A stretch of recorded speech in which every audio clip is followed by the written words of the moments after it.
So today we are back for another session, and I'm really excited because today I'm with Jodie and she's working with women to detox their lives. So firstly, I just want to say thanks so much for taking the time, and yeah, great to have you here.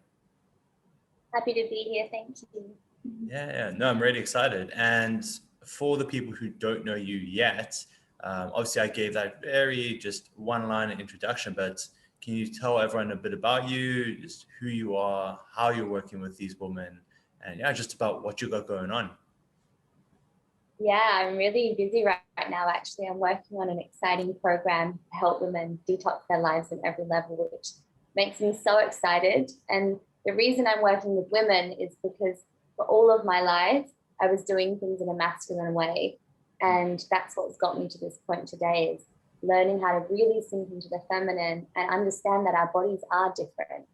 And this was the biggest time for me when I realized that as soon as I started to work with my cycle, that everything in my life would shift. So business, relationships, how I eat, how I exercise, everything shifted. So I love to share this wisdom with women.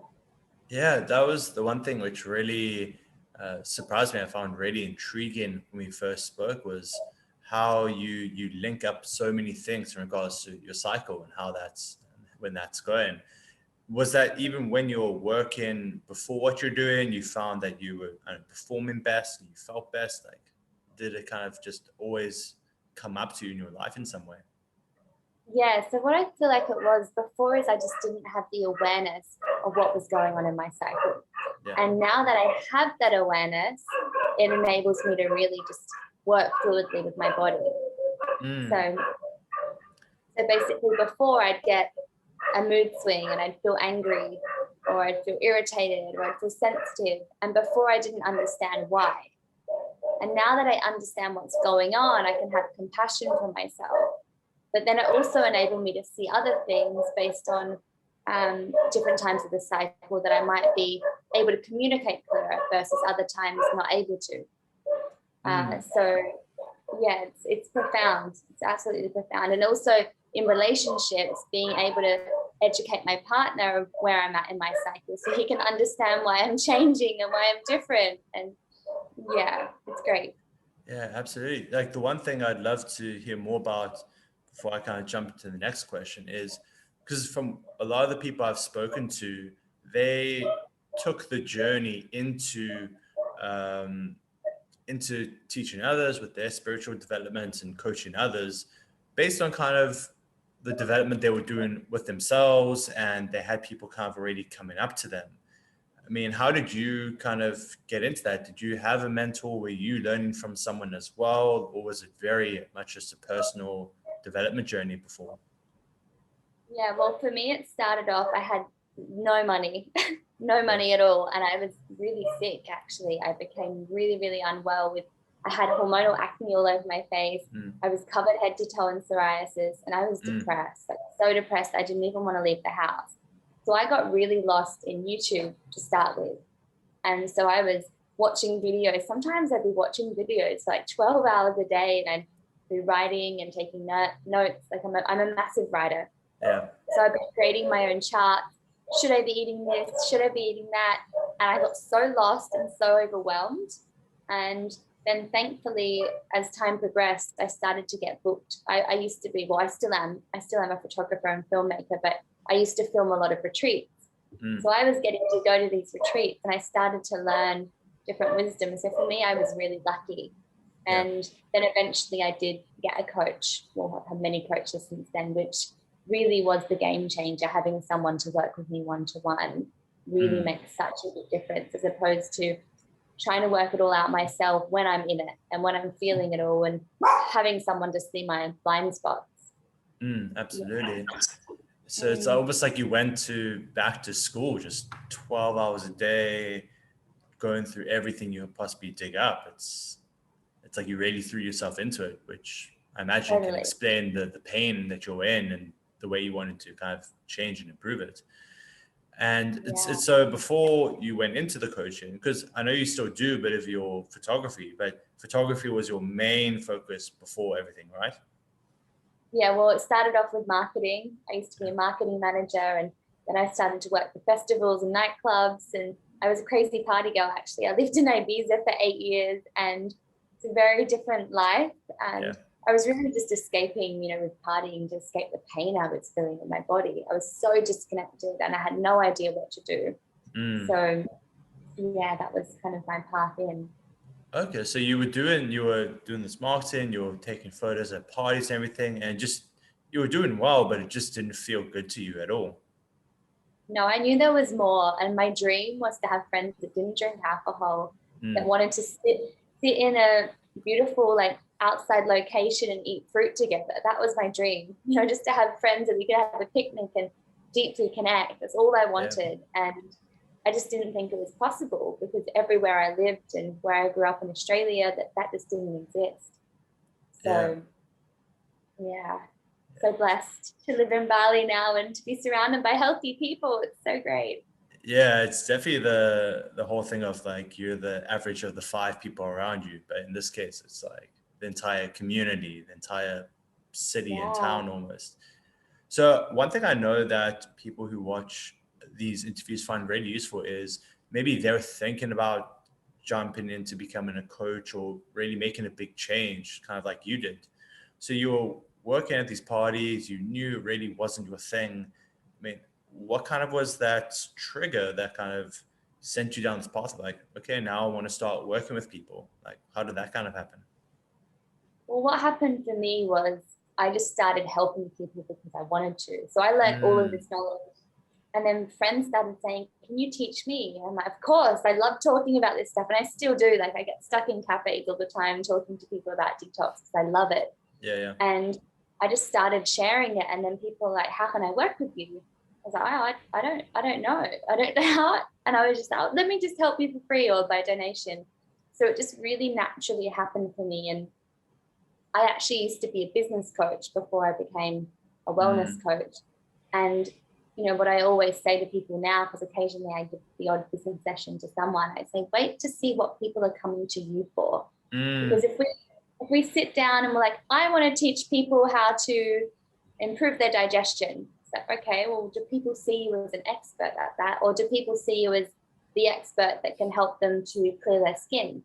So it's good to understand who do people see you as, who do people trust you as, and what do people keep asking you for? And just paying attention and listening is my biggest tip for sure. Yeah, no, I really love how each time I'm speaking with someone and we kind of get onto how did you kind of transition into it? And there's such a strong story of, people were already asking me about relationship advice. They already saw me as that person, even though I was working in a corporate. They saw me as the person to open up to. And it's being aware of what are people already asking you about? What do people see you as an expert about? I mean, would you recommend people even asking their friends and saying what do you think? What do you see me as an expert in? Or what do you trust coming to ask me about? Totally. Yeah. I recommend doing a mini survey that you can send around to ask people. I actually recently redid it again because I'm going through a bit of a rebrand, and I'm going to ask my community and some of my close friends and previous clients really what they see me as. And I got through information that if I had have just made an assumption of what people saw me as, I would have gone down a different path to what I've actually gone on, because I'm all about listening to people and giving people what they need. Because ultimately, it's not about me; it's about serving. Yeah. So, I think that's an amazing piece of advice and lesson, even for people who aren't just on their journey, even the ones who are further in.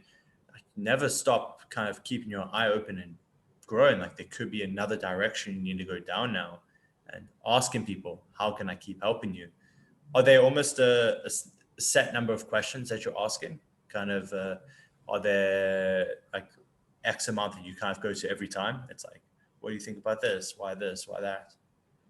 I mean, I think it would be different depending on what type of coach you're wanting to be, or what you offer, or who you're speaking to. If I'm speaking to my best friend versus a previous client versus a potential new client, and it's actually a great way to even grow your coaching business, is to offer someone a free session in exchange for them completing the survey afterwards.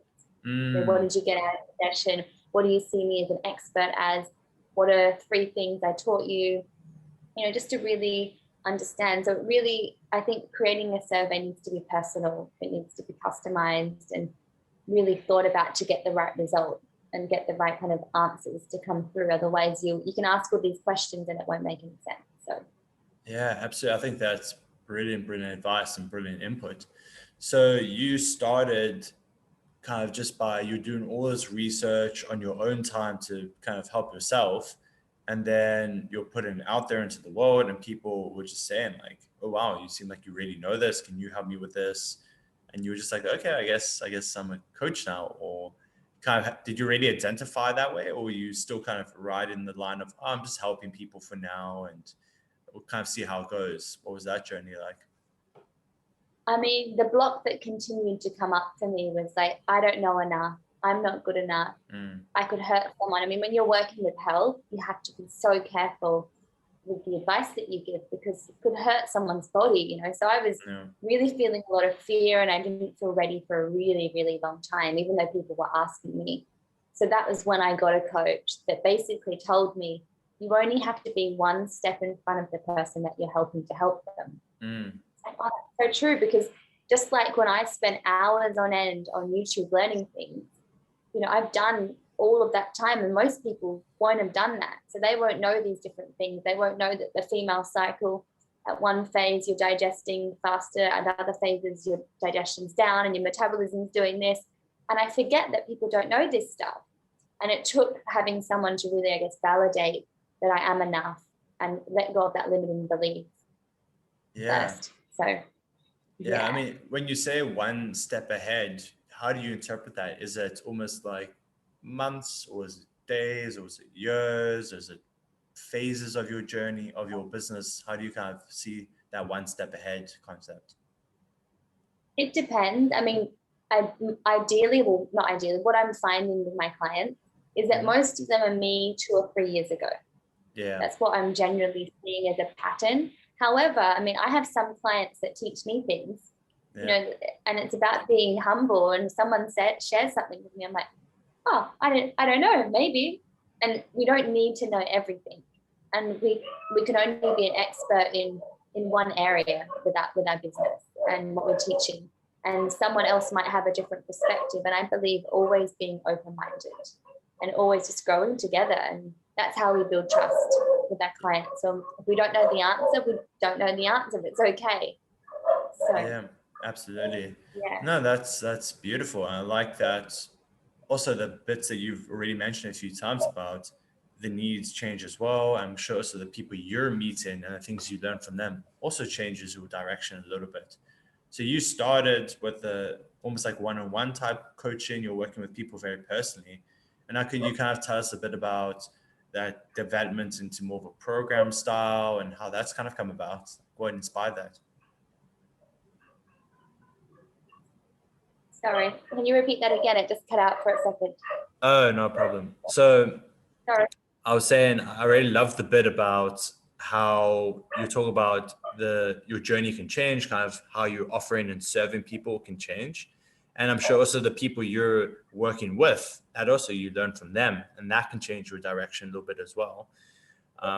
But in regards to how you started with the one-on-one coaching and then working very personally with people, and now you developing this program and this course and in a broader context, I'd love to hear kind of how that came about, where the inspiration for more group focused work came about. Yeah, so I guess what I've generally found is that working one-to-one is beautiful. You get to go on such a deep dive journey with clients, which I love. They've become my best friends and I adore them. Some of them kind of feel like my little sister.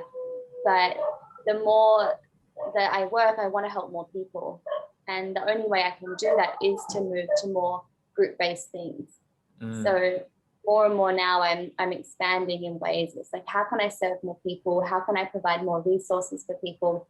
So I'm creating more online programs, more books, more Facebook groups, and just as much as I possibly can, because the world really needs help right now in a big way. You know, with so many people are lost, they're wanting to change, they're wanting to change their lives, and they're wanting to move to Bali, and they're wanting to be healthier. And yeah, we need to spread to the masses as much as possible. So Yeah, absolutely. It's definitely a thing I've heard a few times is, I mean, it's amazing to work one-on-one with people and they really can, like, it's amazing to see that journey, but you have your own natural limits. Like if you're starting to feel burnt out, you can't serve people as well, and you just have a limit on your time. Like there is only so much time and so much attention you can give fully to each person.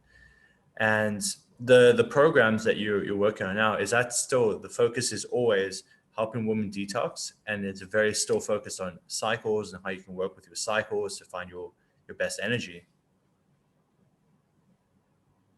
Yeah, so it's what the way that I work with my program is nearly everyone that comes to me has some kind of digestive issue going on in their body. So what I identified is that that's kind of the entry level where they'll know they've got a problem.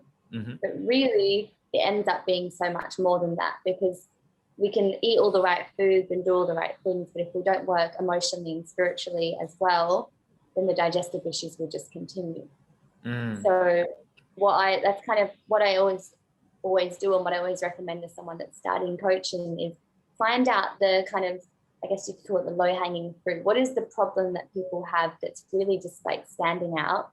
Mm-hmm. Speak to that, because if you go in saying you need to do this emotional work and you need to clear the trauma out of your body, people are like, I don't have any trauma, I don't have any problems, I'm fine. Yeah. It's just because I'm allergic to this food. And what usually ends up happening is they're actually not allergic to anything. They're just either allergic to a person, they're allergic to a situation, it's something in their life. And as soon as we shift that, everything falls into place.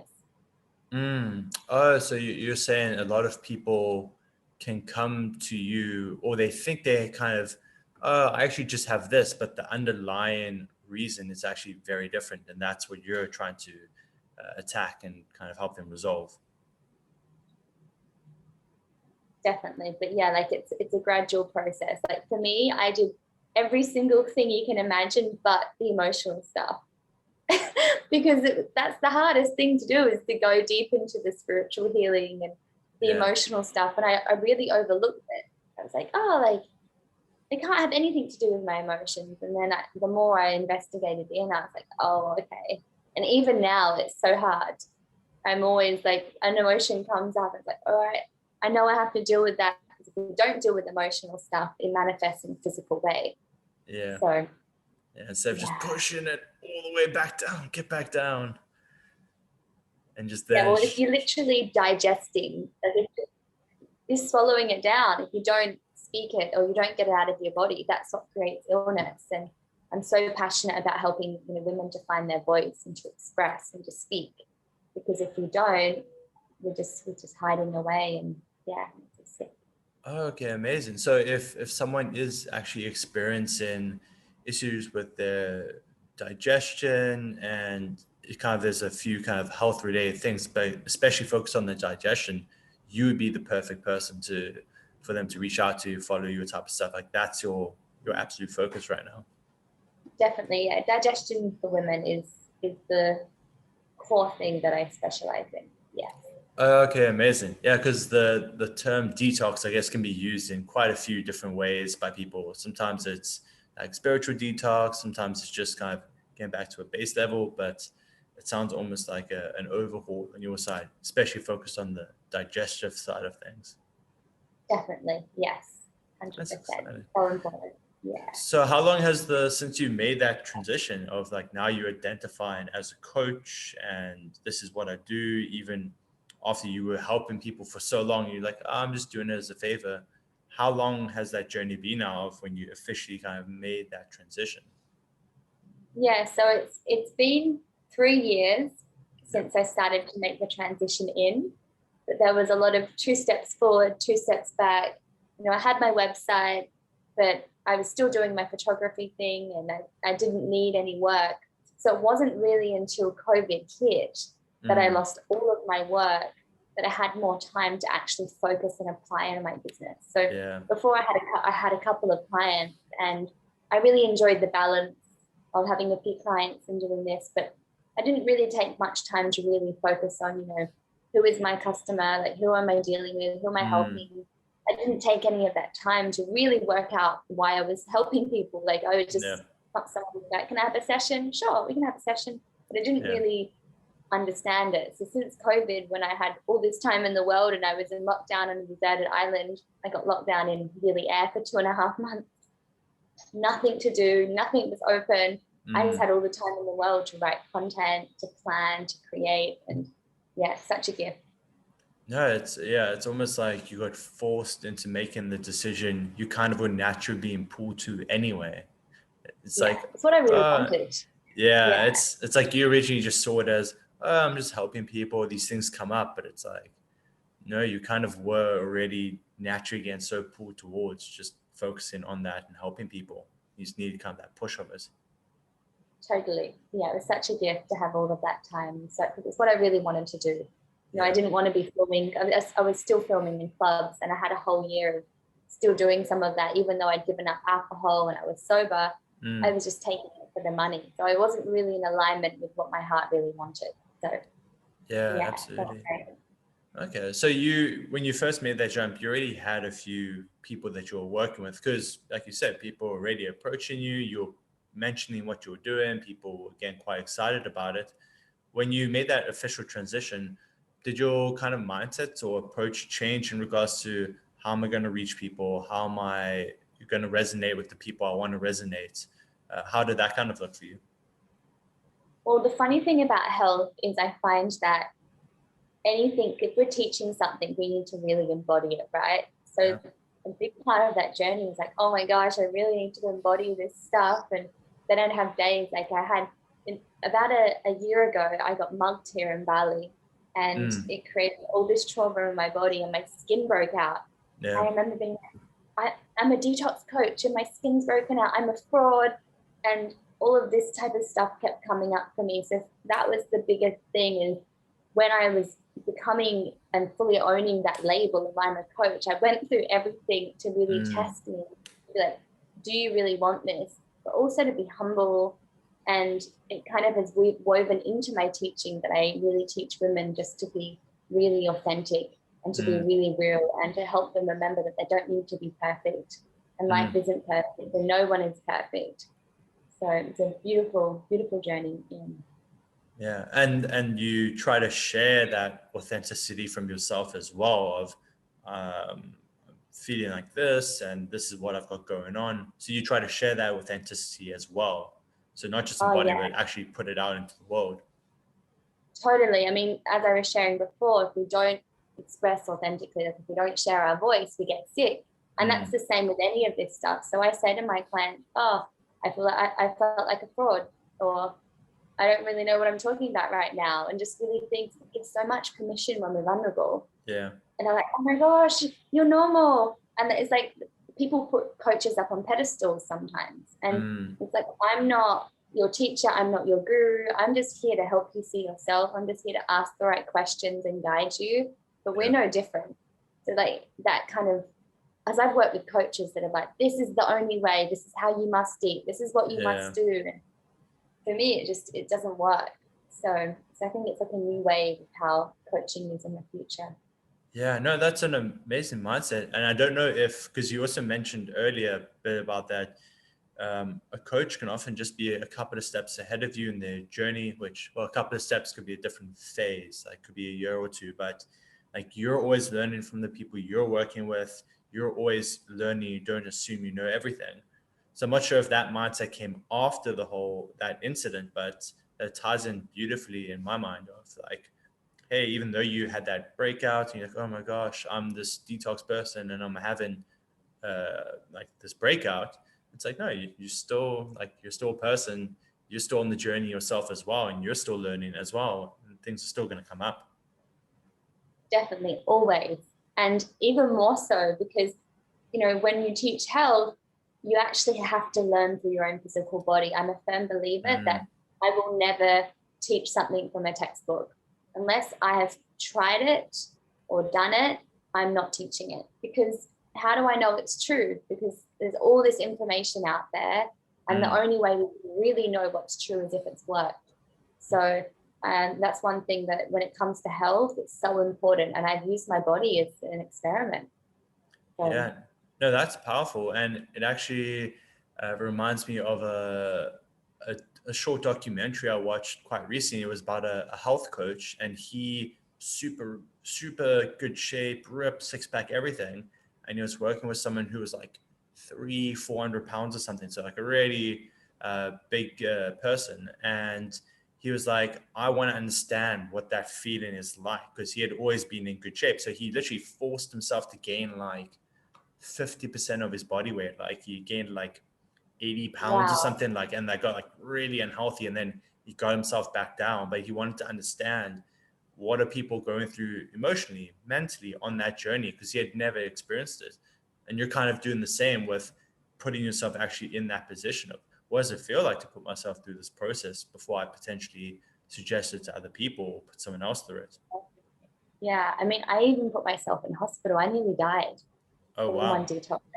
Yeah, I went so extreme on a juice fast, and yeah, I put myself in hospital because my immune system dropped, and that taught me a lot. And I threw my hormones off balance. I didn't get my period for nearly a year. Oof. Like I did everything the wrong way. Yeah. And if I hadn't have done that, then I wouldn't have learned either. So yeah, that's a really good example. Yeah. So important. Yeah, it's like, now you know, that's the limit. We stop at hospital. Yeah. Yes, no more nearly dying. So yeah. No, yeah. But it's also imagine when you're working with people, then you know, like, okay, this is legitimate, this is something to be concerned about, or it's like, oh, this is 100% natural, it's just the start of the journey. Like you actually know those hard limits now, which I think people can really, really respect. Totally. And I don't like to bring fear to people, but I really like to empower people, because I don't know what's going on in their body, and I can ask all the right questions, but if there's something underlying in their system and they're pushing themselves, maybe they're feeling dizzy or lightheaded, it's like I really encourage them to share that with me, to listen to their body, to not dismiss that.